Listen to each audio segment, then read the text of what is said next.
છું પ્રેરણા આપ જોઈ રહ્યા છો ઇન્ડિયા ન્યૂઝ ગુજરાતના મહત્વના સમાચારની શરૂઆત કરીએ તો સ્થાનિક સ્વરાજ્યની ચૂંટણીને લઈને પ્રચાર તેજ બન્યો છે ત્યારે મુખ્યમંત્રી ભૂપેન્દ્ર પટેલ ધરણીધર તાલુકાના ઢીમા ખાતે પહોંચ્યા હતા।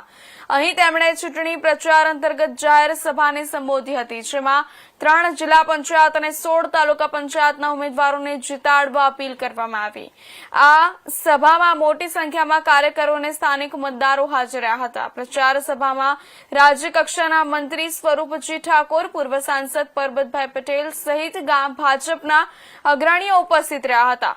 મુખ્યમંત્રીએ કાર્યકરોને સંબોધતા સંગઠન મજબૂત બનાવી બહુમતથી જીત હાંસલ કરવા આહવાન કર્યું અને વિકાસના મુદ્દાઓ સાથે મતદારોને ભાજપના પક્ષમાં મતદાન કરવા અપીલ કરી।